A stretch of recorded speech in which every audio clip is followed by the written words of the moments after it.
reçois l'adoration.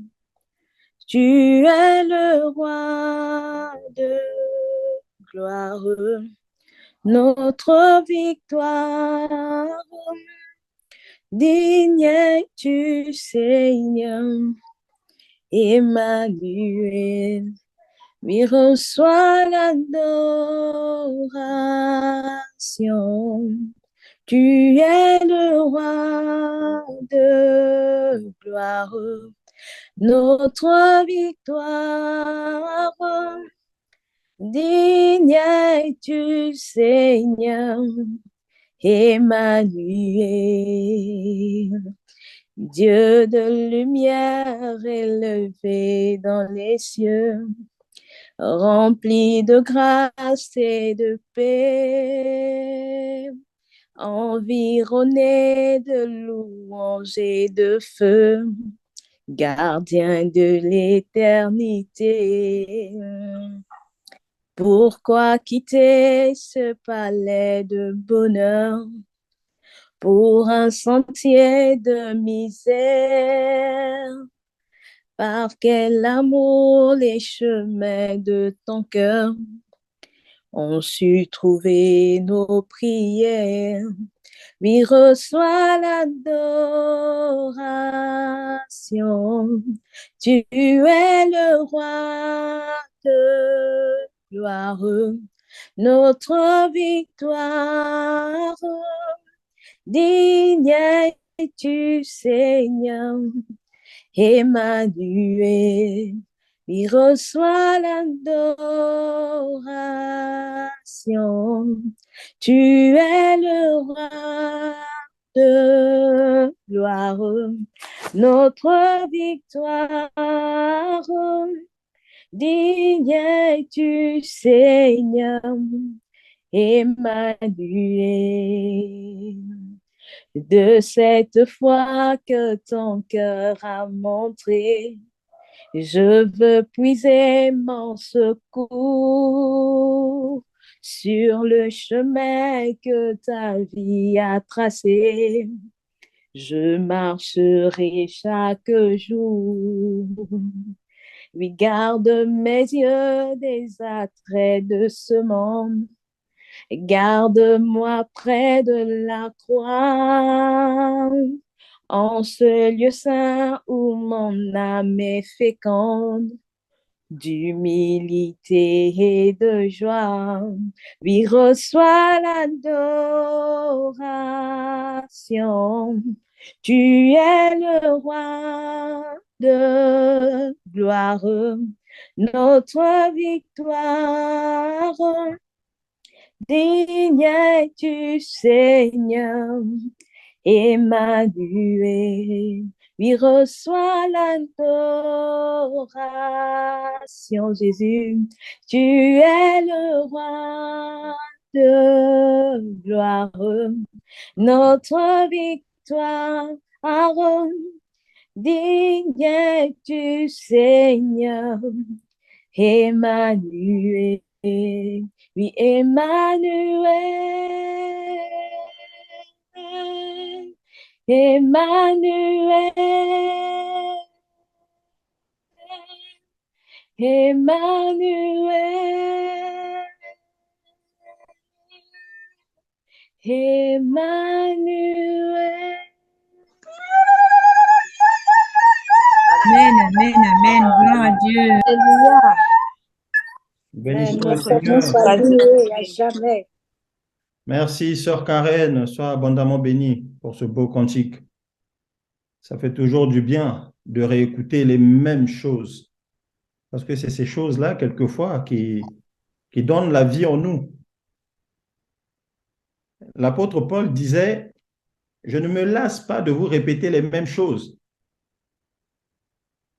car cela est salutaire pour vous.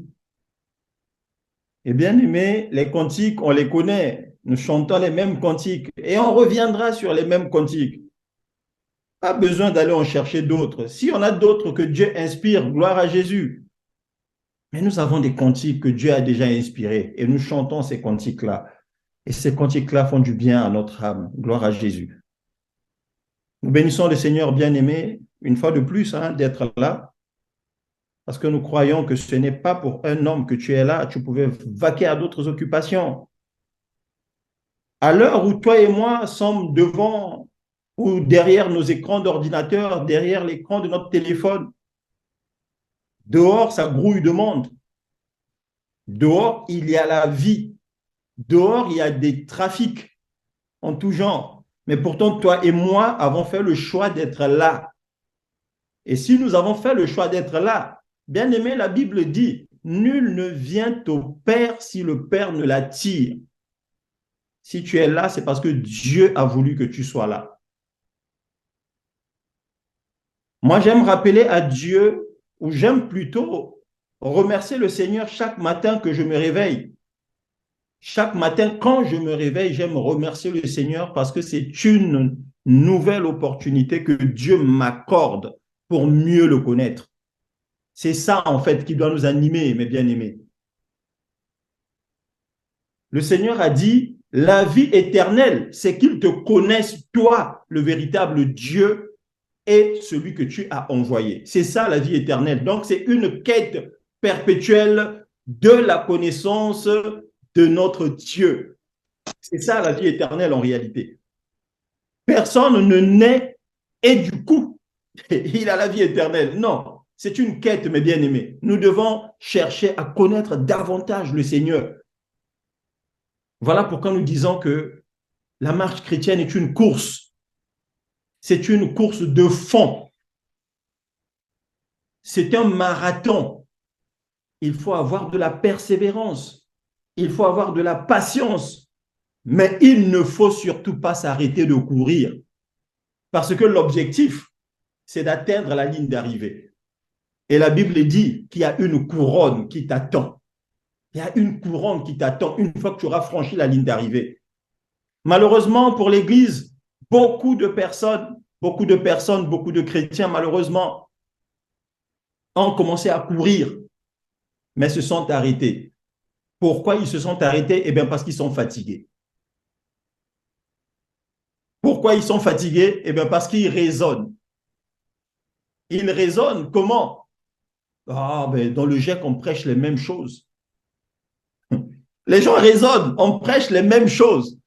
Mais bien aimé, Paul prêchait les mêmes choses. Voilà pourquoi j'ai dit au début, Paul a dit, je ne me lasserai pas de vous répéter les mêmes choses, car cela est salutaire pour vous. Je ne me lasserai pas de vous répéter les mêmes choses. Donc, en réalité, dans le Seigneur, il n'y a pas de monotonie.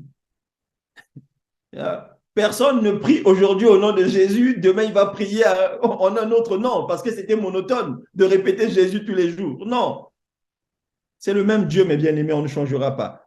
Gloire à Jésus. Nous sommes là encore pour élever le nom de notre Seigneur, bien-aimé. Frère Olivier, tu es d'attaque? Je suis prêt, mon frère. Gloire à Jésus. Voilà, donc on va marcher ensemble.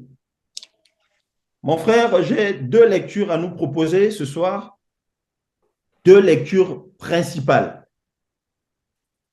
Nous allons aller dans 2 Corinthiens 11. 2 Corinthiens 11, versets 3 à 4. 2 Corinthiens 11, versets 3 à 4. 2 Corinthiens 11. Oui, versets 3 à 4. Donc, je lis au nom de Jésus. Tu y vas tout doucement, hein, mon frère, s'il te plaît. D'accord. Toutefois, de même que le serpent séduisit Ève par sa ruse, je crains que vos pensées ne se corrompent et ne se détournent de la simplicité à l'égard de Christ. Car si quelqu'un vient vous prêcher un autre Jésus que celui que nous avons prêché, ou si vous recevez un autre esprit que celui que vous avez reçu, ou un autre évangile que celui que vous avez embrassé, vous le supportez fort bien. Amen. Amen. C'est notre première lecture. On va prendre une seconde lecture, mon frère, et on repart dans Genèse. Genèse 3. Genèse 3. Là-bas, on nous a dit de même que le serpent séduisit Ève. Ben, c'est ce que nous allons voir dans Genèse là-bas. Qu'est-ce que le serpent avait fait? Genèse 3, versets 1 à 5. Genèse 3, 1 à 5. Le serpent était le plus rusé de tous les animaux des champs que l'Éternel Dieu avait fait. Il dit à la femme, Dieu a-t-il réellement dit, vous ne mangerez pas de tous les arbres du jardin? La femme répondit au serpent, nous mangeons du fruit des arbres du jardin. Mais quant au fruit de l'arbre qui est au milieu du jardin, Dieu a dit, vous ne mangerez point et vous ne toucherez point, de peur que vous ne mouriez. Alors le serpent dit à la femme, vous ne mourrez point. Mais Dieu sait que le jour où vous en mangerez, vos yeux s'ouvriront et que vous serez comme des dieux, connaissant le bien et le mal. Amen. Gloire à Jésus. Merci, frère Olivier, pour ces deux paroles. Merci, merci, merci. Que Dieu te bénisse. Bien-aimés, nous avons écouté les lectures. Nous avons écouté les lectures. Je vais reprendre la première de 2 Corinthiens 11, 3 à 4. Il est écrit, toutefois, de même que le serpent séduisit Ève par sa ruse, je crains que vos pensées ne se corrompent et ne se détournent de la simplicité à l'égard de Christ.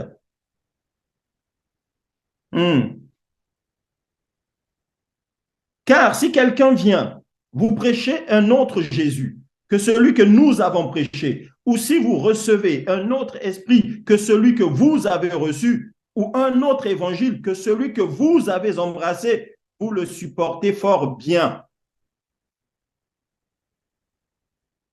Amen. Bien-aimés, nous allons prier le Seigneur et nous allons rentrer dans ce que le Seigneur voudrait nous communiquer comme pensée. Père de gloire, je te bénis, je te loue. Merci Seigneur pour ta parole. Oh Seigneur, ta parole nous sanctifie. C'est toi qui l'as dit. Père, sanctifie-les par la vérité. Ta parole est la vérité.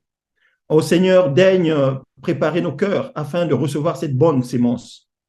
Parce que nous croyons, Seigneur, que le but n'est pas seulement d'écouter ta parole, mais également de la mettre en pratique. Et cela passe par une bonne disposition du cœur. Dispose le cœur de mon frère, dispose le cœur de ma sœur, afin que ce cœur soit tel, cette bonne terre dont tu avais parlé, qui est prête à recevoir ta sémence, cette sémence qui germera en son temps et donnera du fruit. C'est alors que nous te serons agréables, Seigneur. Que toute la gloire te soit rendue au nom puissant et glorieux de Jésus. Amen. Bien-aimés, il y a 2 jours, non, il n'y a pas 2 jours, c'est à peine hier, je regardais une émission à la télé.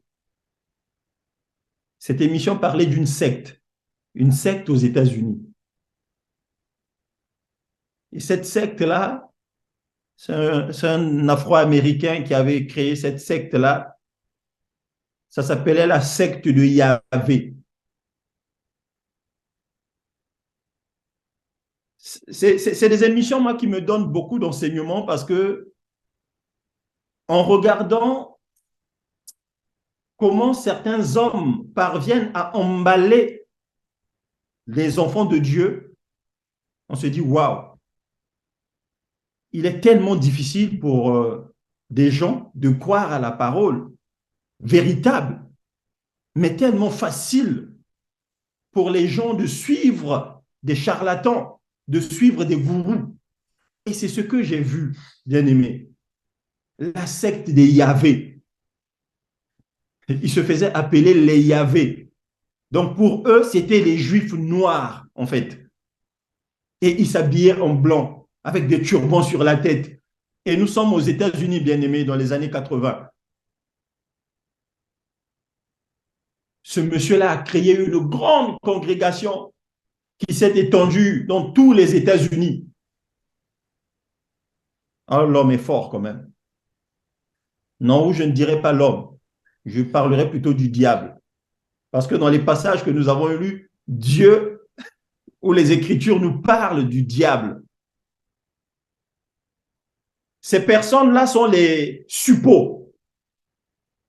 C'est le bras armé du diable, de l'ennemi.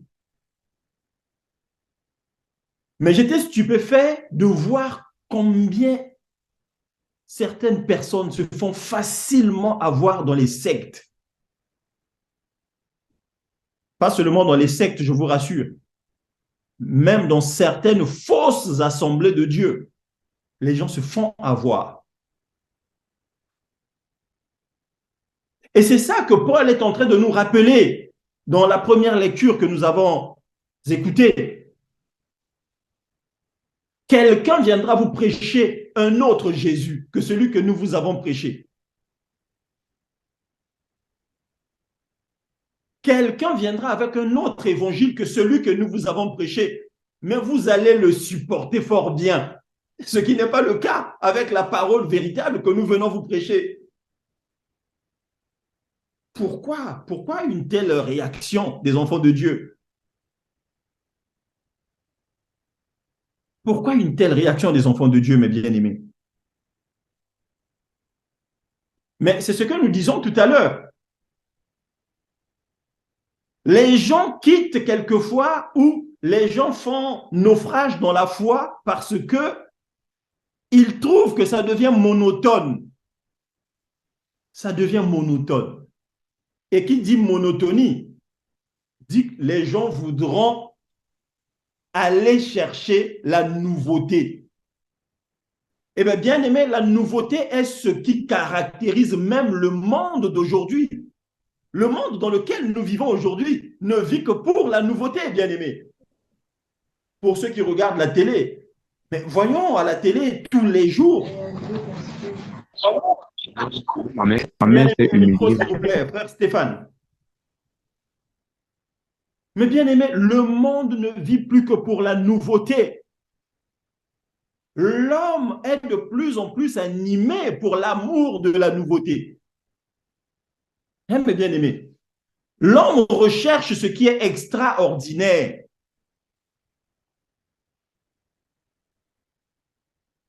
Il arrive dans le GEC, il assiste à une réunion, 2 réunions, 3 réunions, 4, 5, 6, mais à un moment donné, ça devient monotone. Malgré le fait que Paul dise que je vous répète les mêmes choses, il y a des enfants de Dieu qui trouveront que ça devient monotone. Il faut que j'aille chercher la nouveauté. Où est-ce qu'on prêche un autre Jésus que celui que prêche frère Landry ou frère Armando ou frère Bienvenu? Où est-ce qu'on prêche un autre Jésus? Et nous constatons aujourd'hui que les chrétiens sont en quête. Et c'est la question que j'ai souvent l'habitude de poser aux gens. Le pourquoi d'être dans beaucoup de groupes, en fait. Bien aimé, c'est pas parce que ces gens-là veulent connaître la vérité. Non, ils sont en quête de nouvelles choses. Ils veulent écouter autre chose que ce qu'ils écoutent ici. Parce que, bien aimé, si ce que tu écoutais là maintenant touche ton cœur, la prochaine étape, c'est la mise en œuvre, la mise en pratique de cette parole que tu as écoutée. Mais si tu ne la mets pas en pratique et que tu vas rechercher autre chose, ça veut dire que tu es en quête de la nouveauté. Et c'est là où nous remarquons que des bien-aimés, aujourd'hui il est là, demain il est là-bas, après-demain il va de groupe en groupe, on ne sait pas ce qu'il cherche. Mais bien-aimés, Genèse 3 nous dit, le serpent était rusé. Le serpent était un animal rusé. Non seulement rusé, mais on nous dit que c'était le plus rusé de tous les animaux. C'était le plus rusé de tous les animaux. Mais bien aimé, vous pensez que le diable ne sait pas que votre cœur démange, que vos corps démangent, vos corps ont besoin de nouveautés. Le diable le voit, bien aimé. Il le sait. Et il travaille pour nous proposer de la nouveauté. Gloire à Jésus. Le diable travaille pour nous proposer de la nouveauté. Vous savez, mes bien-aimés, lorsque nous relisons Genèse 3, il y a des choses qui doivent nous frapper. Il y a des choses qui doivent nous frapper, hein, mes bien-aimés. Au verset 4, il est dit ceci. Le serpent dit à la femme, vous ne mourrez point. C'était vrai qu'il n'allait pas mourir charnellement. Le diable avait dit la vérité. Le serpent avait dit la vérité à Ève. Vous ne mourrez pas. Non seulement il s'arrête là, mais il continue. Il dit à Ève, mais Dieu sait que le jour où vous en mangerez, vos yeux s'ouvriront et vous serez comme des dieux. Bien-aimé, est-ce que le serpent a menti? Est-ce que le serpent a menti? Non, le serpent n'a pas menti, le serpent a dit la vérité. Le jour où vous en mangerez, vos yeux s'ouvriront et vous serez comme des dieux. C'est ce que Dieu va confirmer, bien-aimé. Au verset 22. L'Éternel Dieu dit, voici l'homme est devenu comme l'un de nous. Mais c'est ce que le serpent avait dit à la femme. C'est ce que le serpent a dit à Ève. Si vous mangez de ce fruit-là, vous deviendrez comme Dieu. Oh, bien-aimé, le serpent était rusé. Le serpent était rusé. Et aujourd'hui encore, il use de la même ruse. Il use de la même ruse parce que l'homme est en quête de nouveauté.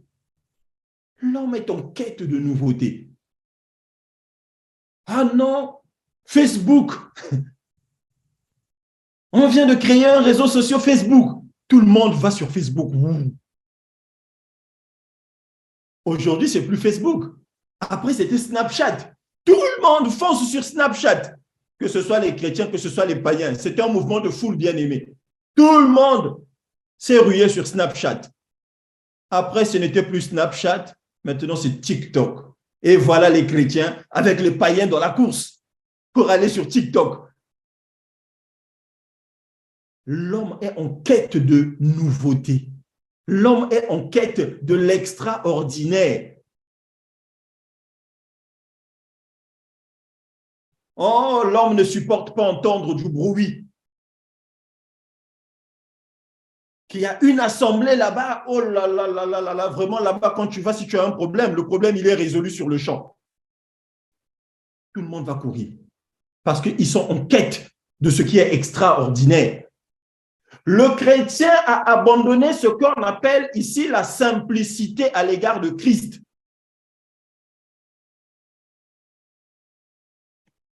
C'est pour la liberté que Christ vous a affranchi.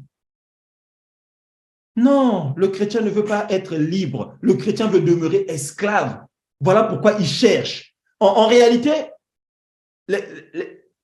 le monde est lié, en fait.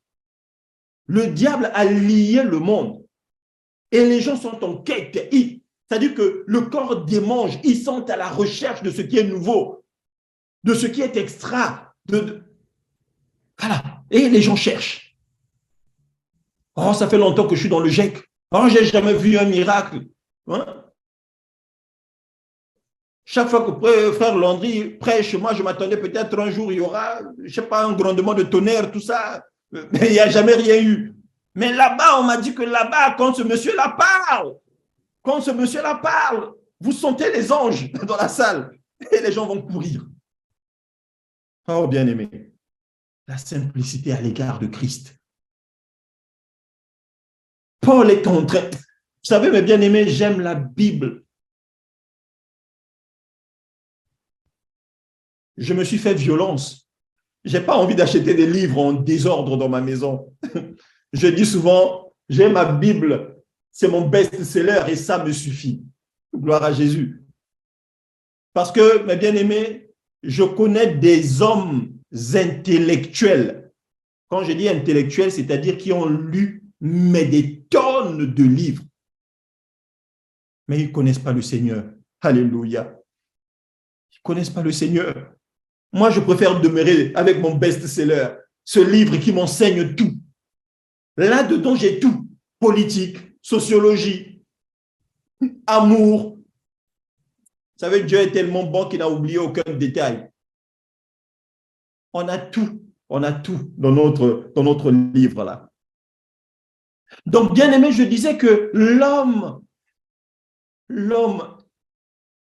s'éloigne de plus en plus de la simplicité. En réalité, Dieu a aimé Adam tel qu'il était. Dieu a aimé Adam tel qu'il était. Mais pour Adam, ce n'était pas suffisant. Adam a eu besoin de nouveautés. Parce qu'en réalité, bien aimé, lorsque Ève a proposé le fruit à Adam, si Adam n'avait pas un attrait pour la nouveauté, mais il l'aurait blâmé. Pourquoi tu as fait ça? Papa nous a dit de ne pas manger ça. Non, c'est pas ce que Adam a dit à Ève. La Bible nous dit que Adam lui aussi a pris le fruit et il en mangea. Et il trouva que c'était bon. Un peu comme la nouveauté qui nous attire. Lorsque les enfants de Dieu vont acheter le dernier iPhone qui vient de sortir. Mais, oh là là, mais cet iPhone fait de belles photos. Et on sombre dans les selfies. On sombre dans les selfies. Donc, dans la rue, dans les transports, dans la voiture, à table, on sombre dans les selfies. L'homme est en quête de nouveauté, c'est-à-dire qu'il est devenu esclave de la nouveauté. Et il a perdu la simplicité.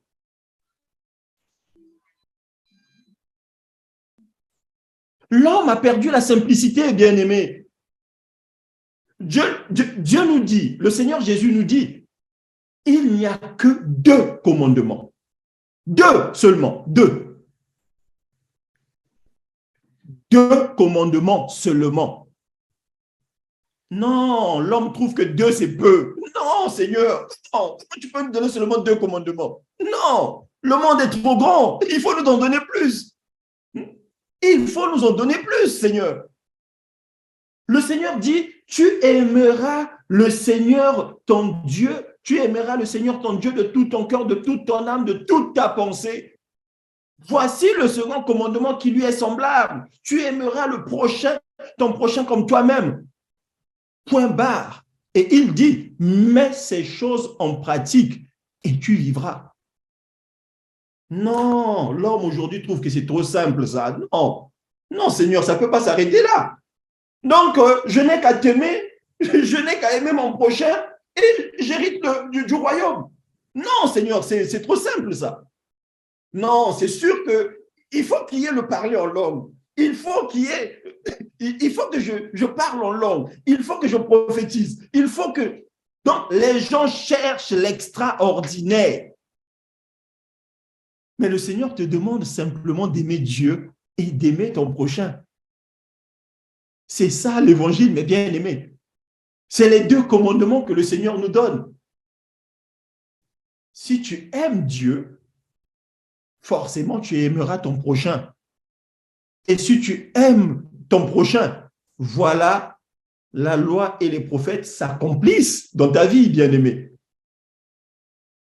Tu n'as plus qu'à marcher en respectant la parole de Dieu. Hein, mes bien-aimés? Non, mais pour l'homme, ce n'est pas suffisant. Il faut aller chercher plus.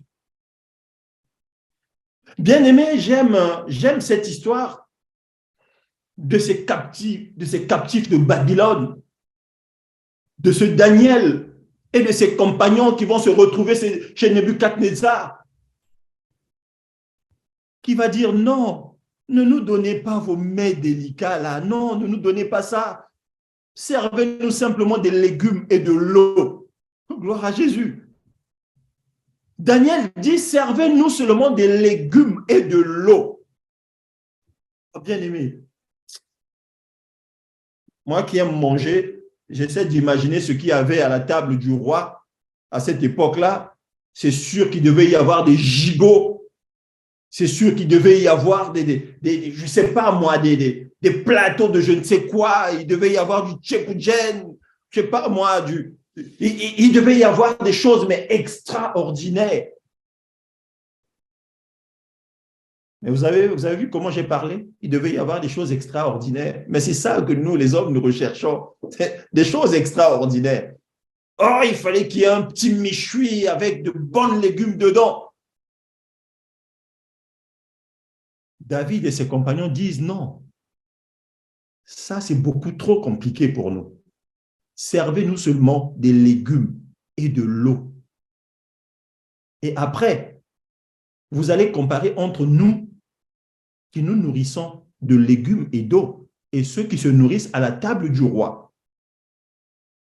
En d'autres termes, David disait, entre nous qui marchons selon la simplicité de l'évangile et ceux-là qui recherchent la nouveauté, laissez-nous un peu de temps et vous allez nous comparer.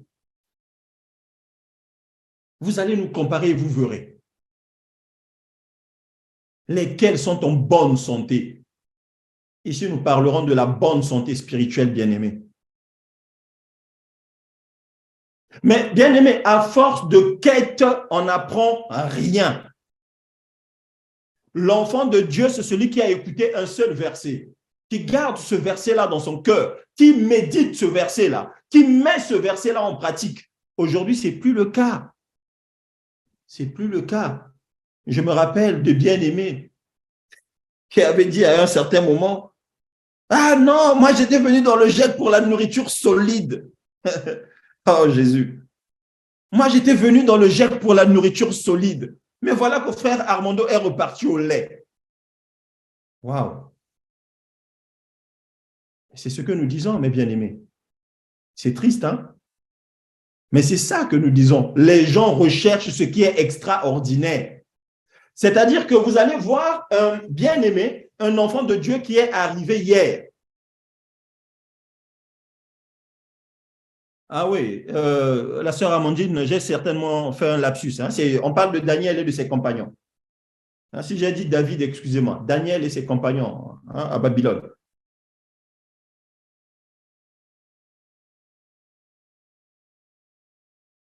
Mais bien aimé, l'homme recherche ce qui est difficile, ce qui est compliqué. J'allais dire, en fait, vous allez voir un bien-aimé, nouvellement converti, un frère, une sœur, qui vient de se convertir et il saute. Hein? Il saute.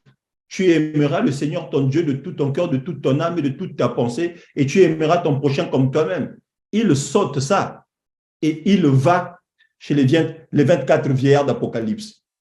Est-ce que vous y trouvez un sens, mes bien-aimés? Je ne sais pas. Est-ce que vous trouvez que ça a un sens? Ah, c'est terrible, là. Vous verrez des chrétiens qui ont du mal déjà avec l'amour. Hein? Donc, dans sa propre maison, il a un problème d'amour déjà dans sa maison. Il ne parvient pas à respecter ses parents, à obéir à ses parents, à aimer sa femme, à aimer son mari. Mais cette personne-là, frère Armando, j'ai une question. Mais dans la Bible, il est écrit que Joseph portait une tunique de plusieurs couleurs. Moi, je veux comprendre, ça veut dire quoi? Bien-aimé, commence par l'amour. Commence simplement par l'amour. Dieu te demande seulement d'aimer ton prochain. Ne te préoccupe pas de la tunique multicolore de Joseph.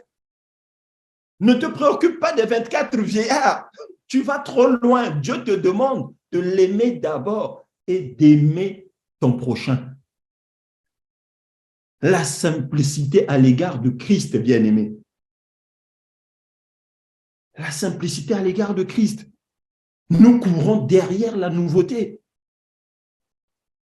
Aujourd'hui, l'homme court derrière les miracles. Ah non, moi, j'ai un frère, depuis qu'il est allé dans telle assemblée, il a commencé à parler en langue. Et donc, tu vas tirer ta conclusion que c'est parce que cette personne-là, ou ce frère-là, ou cette sœur-là est allée là-bas, c'est là-bas, en fait, que, voilà, que l'esprit l'a saisi et qu'il a commencé à parler en langue. Non, bien-aimé.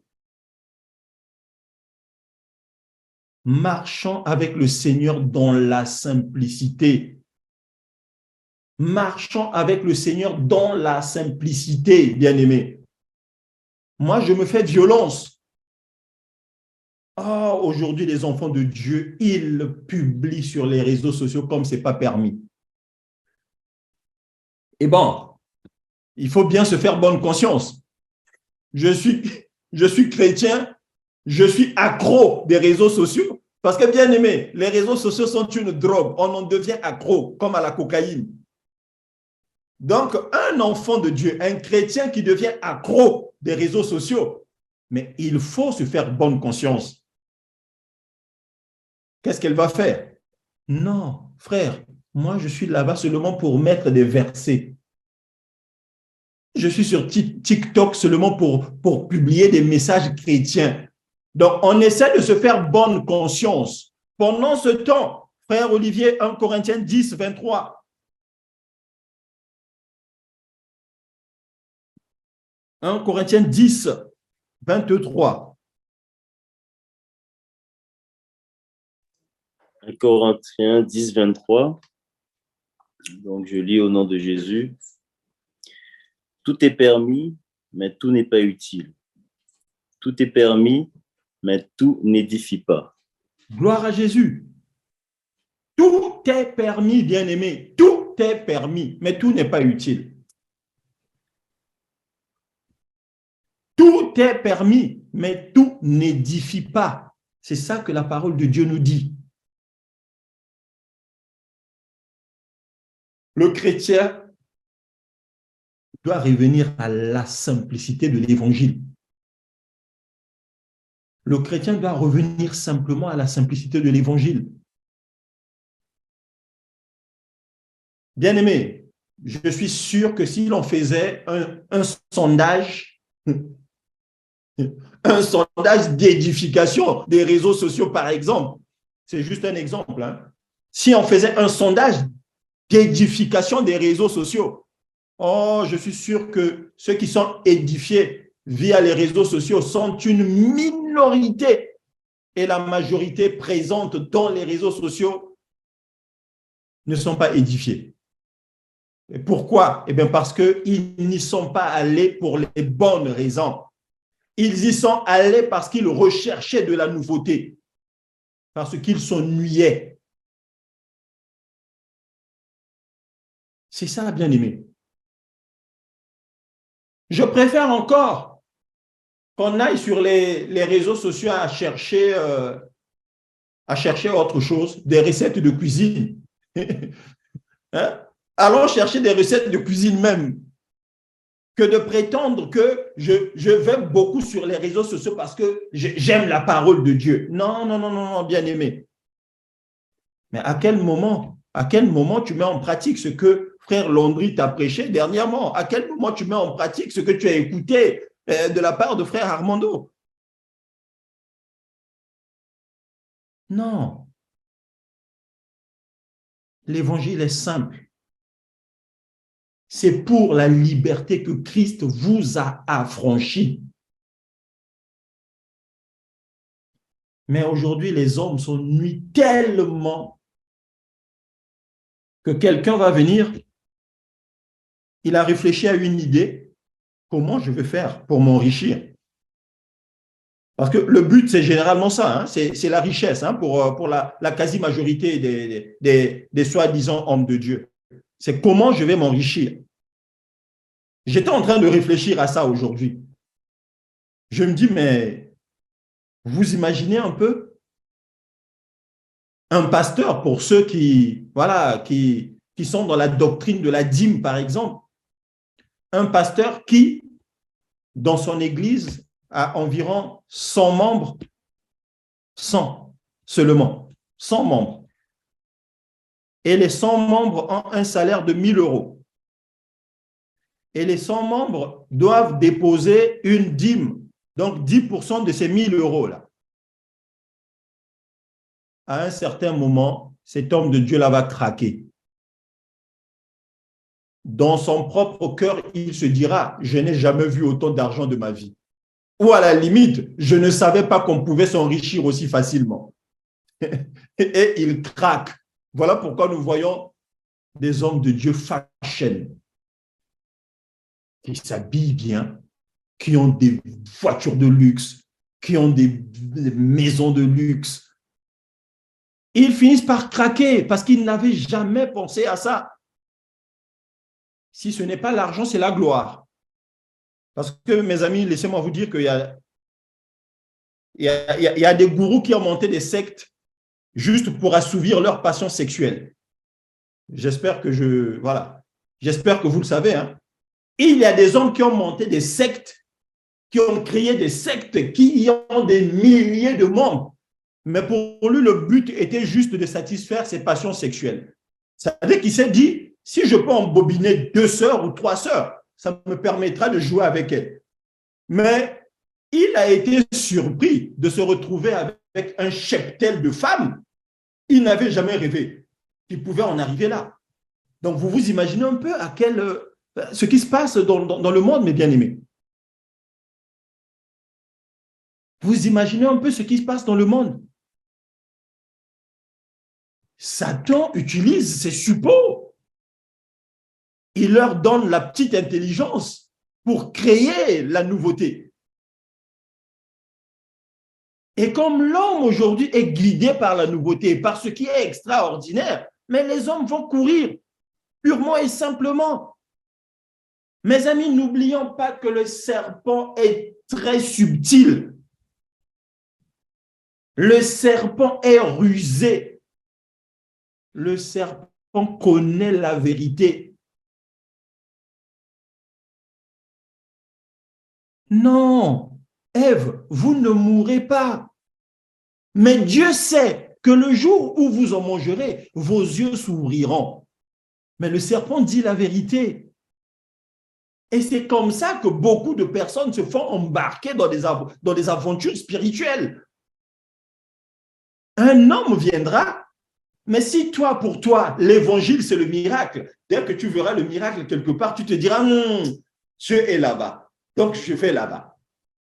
Et du coup, en quête de nouveauté. Mais le serpent est subtil. Il a servi aux hommes ce qui était vrai. Est-ce que le miracle est biblique? Oui. De la même manière que Satan a dit la vérité à Ève. Dieu sait que le jour où vous en mangerez, vos yeux s'ouvriront et vous serez comme des dieux. Dieu ne l'a pas contredit. Dieu a plutôt confirmé ce que le diable a dit à Ève. Voici, l'homme est devenu comme l'un de nous. Mais bien aimé, ce que le diable n'a pas fait, ce que le serpent n'a pas fait, en fait, le message du serpent aurait été, si vous en mangez, vous désobéissez à Dieu. Simplement. En fait, c'était ça le message. Mais en réalité, Ève, l'Éternel a raison. Ne mangez pas de ce fruit-là, parce que si vous mangez, vous allez désobéir. Mais le serpent est venu, sachant que l'homme aimait la nouveauté, il a tourné le message. Vous serez comme des dieux. Et ce n'était pas faux. Aujourd'hui, on ne veut plus, le chrétien ne veut plus se contenter de ce qui est simple. On cherche à manger des os. on cherche la nourriture solide. Ouais. Tu es dans ta maison, tu as du mal à éduquer tes enfants, tu as du mal à aimer ta femme, à aimer ton mari, mais tu veux manger de la nourriture solide. Oh, frère Armando, donc les deux êtres vivants là, c'était qui en fait? Moi, je veux comprendre ça. Non, mon frère, Dieu dit, mets en pratique ses commandements et tu vivras. Et tu vivras. C'est ça la simplicité de l'évangile. Bien aimé, vous savez, Dieu, on ne lui force pas la main. On ne force pas la main à Dieu. Dieu, on ne lui force pas la main, bien aimé. Un jour, les apôtres vont se retrouver. Nous sommes dans Actes des apôtres. Les apôtres vont se retrouver et ils vont dire que nous avons trop de charges. On doit servir aux tables. Mais pourquoi ne pas chercher des bien-aimés dans l'Église qui ont un bon témoignage, qui peuvent servir? Frère Olivier, on va lire ça. Hein? On va lire ce passage-là. Je pense que ça nous fera du bien. Nous sommes dans Acte 6. Acte 6, tu lis à partir du verset 12. Et non, à partir du verset 2. Non, tu lis le verset 2 à 3. Allons-y. Acte 6, verset 2 à 3, je lis au nom de Jésus. Les 12 convoquèrent la multitude des disciples et dirent, il n'est pas convenable que nous laissions la parole de Dieu pour servir aux tables. C'est pourquoi, frères, choisissez parmi vous 7 hommes, de qui l'on rende un bon témoignage, qui soit plein d'Esprit Saint et de sagesse, et que nous chargerons de cet emploi. Gloire à Jésus. Bien aimé, en fait, qu'est-ce que j'ai envie de nous montrer là? C'est-à-dire que la Bible nous dit, les 12 convoquent une réunion. Ils disent que non, on ne va pas délaisser la parole de Dieu pour servir aux tables. En fait, ce que nous devons faire, cherchons dans l'assemblée des hommes de qui l'on rend un bon témoignage, qui viendront s'atteler à cette tâche-là.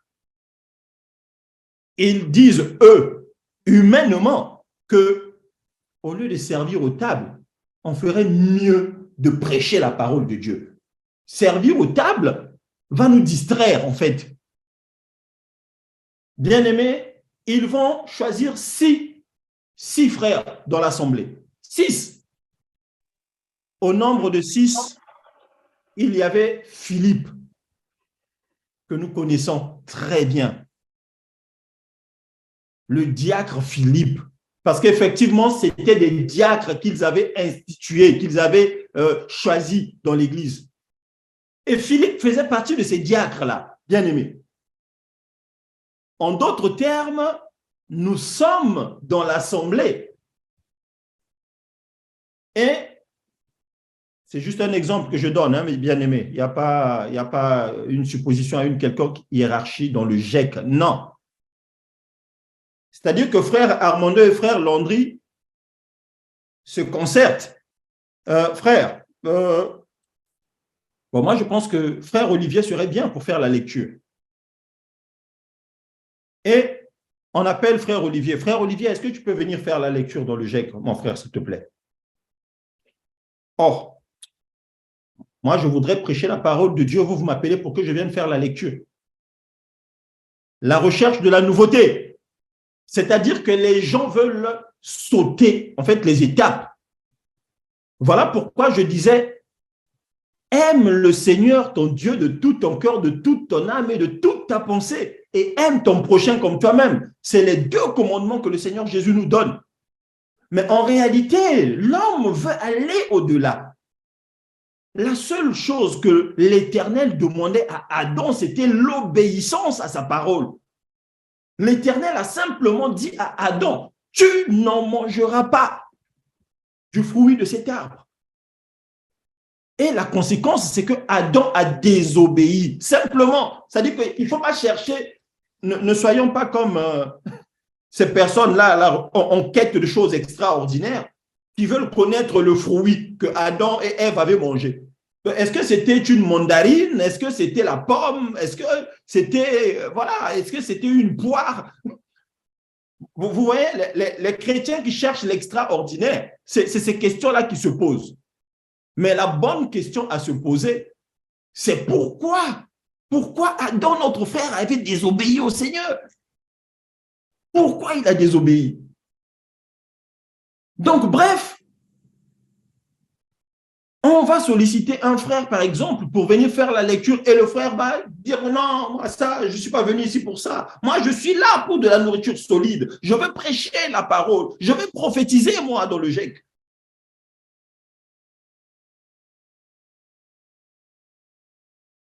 Les 12 vont choisir 6 bien-aimés dans l'Église. Philippe était l'un d'eux. Mais que nous disent les Écritures, bien-aimés? En fait, est-ce que vous avez bien lu ce passage que frère Olivier vient de lire là? En fait, on les avait choisis pour servir aux tables. Mais bien-aimés, Philippe était diacre. Oh, je suis en peine lorsque je pense à cette sœur-là qui m'a posé la question dernièrement. Dans le GEC, vous savez, pour rentrer dans le GEC, nous faisons des entretiens. C'est comme ça. On a mis ça en place et c'est comme ça. On doit discuter avec la personne. C'est une façon de mieux nous connaître. C'est très important pour des enfants de Dieu. J'ai pris une sœur comme ça pour un entretien parce qu'elle voulait rejoindre le GEC. Et vous savez la question que la sœur m'a posée? Frère Landry, est-ce que tu es pasteur? J'ai dit non. Est-ce que tu es docteur? J'ai dit non. Tu es évangéliste? J'ai dit non. Est-ce que vous voyez mes bien-aimés? C'est ça que les chrétiens d'aujourd'hui recherchent. C'est-à-dire qu'un simple frère ne peut pas lui prêcher la parole. Philippe était diacre. On l'avait choisi pour servir aux tables, bien-aimés. C'est de ce Philippe-là que les Écritures nous disent. L'Esprit va le ravir, va l'envoyer au désert pour aller à la rencontre de l'eunuque éthiopien. Bien-aimé, c'est ce Philippe-là que les 12 humainement avaient choisi pour servir aux tables. C'est-à-dire que les 12 ont fait un choix. La charge devient difficile. Il faut qu'on cherche des frères qui vont nous aider à faire des petites tâches dans l'assemblée. Mais quand ces frères-là sont venus, gloire à Jésus, le Seigneur avait autre chose en tête. Vos pensées ne sont pas mes pensées et vos voix ne sont pas mes voix. Les hommes avaient eu une pensée, les hommes avaient choisi une voie. On appelle Philippe pour qu'il vienne servir aux tables. Mais le Seigneur avait une autre pensée. Le Seigneur a fait de Philippe ce serviteur de Dieu que nous voyons dans les versets 7, dans les chapitres 7 et 8 de Actes des Apôtres.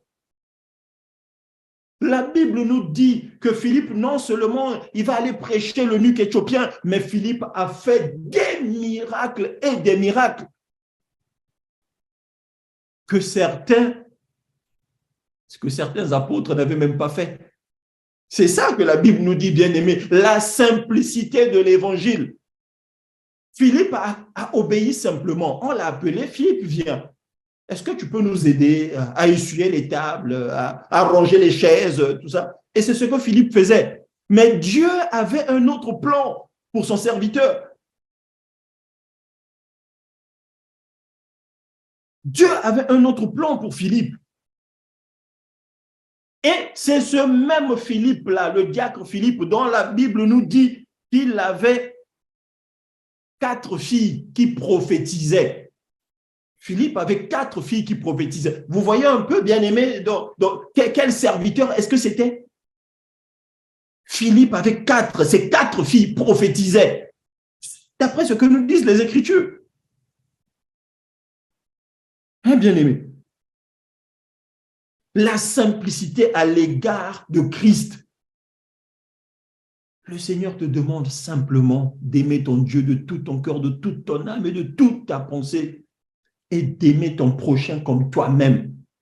Bien-aimé, le reste, c'est-à-dire que ce dont tu te préoccupes, toi, c'est-à-dire que ce que tu cherches là, en réalité, si tu mettais en pratique les commandements que le Seigneur nous a donnés, les 2 commandements que le Seigneur te donne, ce que tu cherches là, par tes propres moyens, par tes propres forces, cette connaissance-là viendra à toi.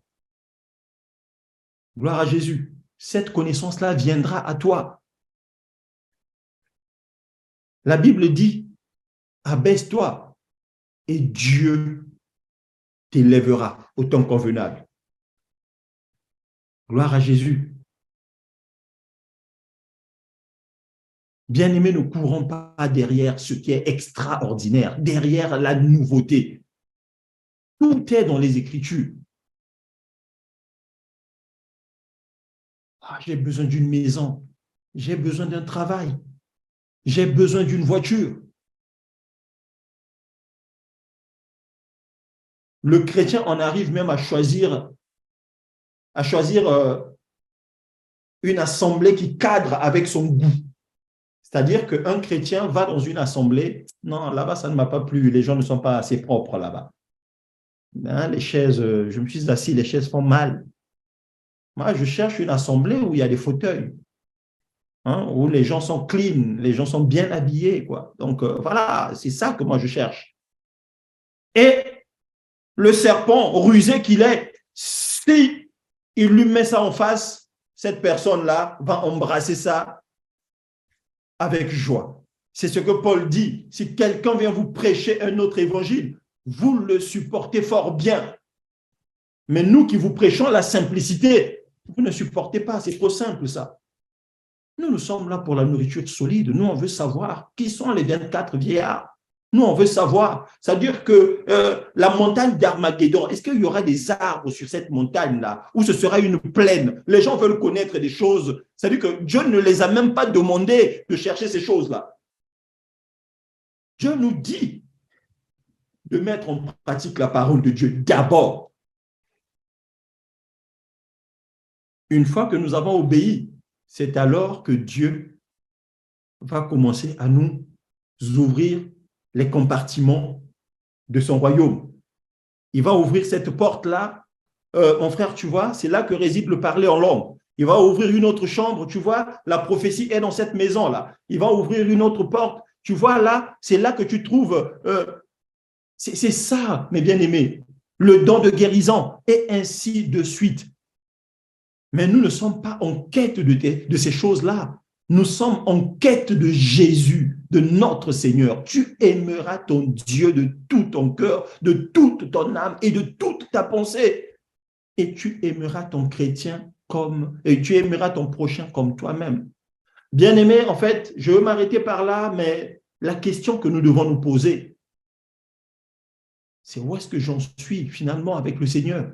Est-ce que j'aime réellement le Seigneur de tout mon cœur, de toute mon âme, de toute ma pensée? Est-ce que j'aime mon prochain comme moi-même? Parce que c'est cela que Dieu me demande. C'est dans ça qu'il a résumé les 10 commandements qu'il avait donnés à Israël. Posons-nous ces questions-là, bien-aimés. Nous verrons que le reste viendra. Le reste viendra. Vous savez, un parent, lorsqu'il est confronté quelquefois à un enfant obéissant, il est quelquefois obligé de lui révéler certains secrets. C'est les enfants qui obéissent aux parents quelquefois à qui, je ne sais pas, il y a beaucoup de parents parmi nous ici.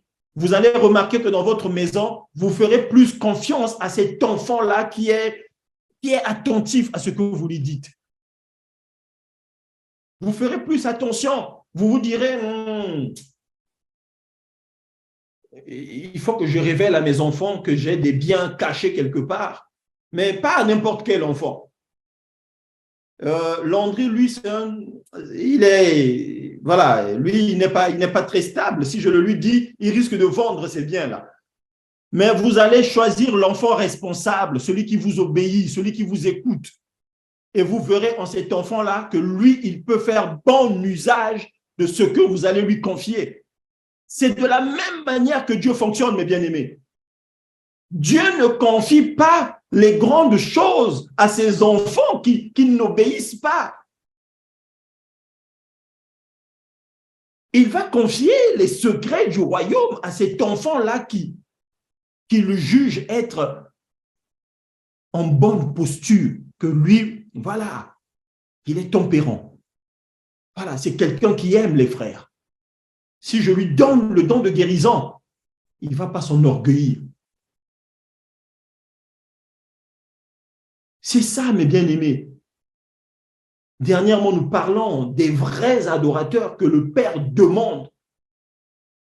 C'est de là que viennent les vrais adorateurs. Mais ce n'est pas ces farfelus-là qui viennent nous placer des titres mirobolants sur les affiches de campagne d'évangélisation.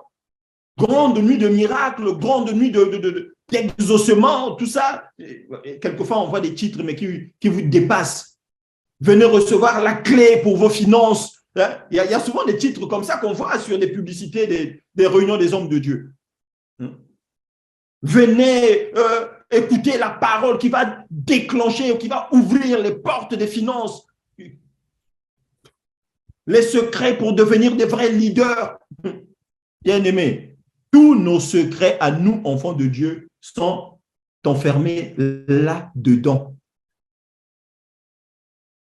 Ne vous bornez pas à écouter la parole de Dieu, mettez-la en pratique. Bien-aimés, je m'arrête par là. Que Dieu vous bénisse. Prions le Seigneur. Tendre Père, comment ne pas te louer, comment ne pas t'adorer? Toi qui ne cesses de cligner tes regards vers nous. Toi qui ne cesses, éternel notre Dieu, de nous faire du bien afin, Père, que nous puissions grandir. Ce soir, tu viens encore nous parler. Seigneur, nous voulons nous abandonner entre tes mains. Nous ne voulons pas faire notre volonté, Seigneur, mais nous voulons faire ta volonté. Parce que nous savons que toi, tu nous aimes. Nous savons, Seigneur, que tu nous aimes. Et c'est parce que tu nous as aimés le premier, Seigneur, que nous t'avons aimé. Oh Seigneur, accorde-nous de revenir à la simplicité de l'Évangile. Nous ne voulons pas, Seigneur, être esclaves de la nouveauté. Nous ne voulons pas être esclaves du train de ce monde, en quête de tout ce qui est extraordinaire, Seigneur, mais nous voulons revenir à la simplicité de l'Évangile. Apprends-nous, Seigneur, à t'aimer davantage. Apprends-nous, Seigneur, à aimer notre prochain comme nous-mêmes. Au nom de Jésus. Merci, Seigneur. Que toute la gloire te soit rendue. À toi, le seul véritable Dieu qui vit maintenant et pour l'éternité. Amen. Amen.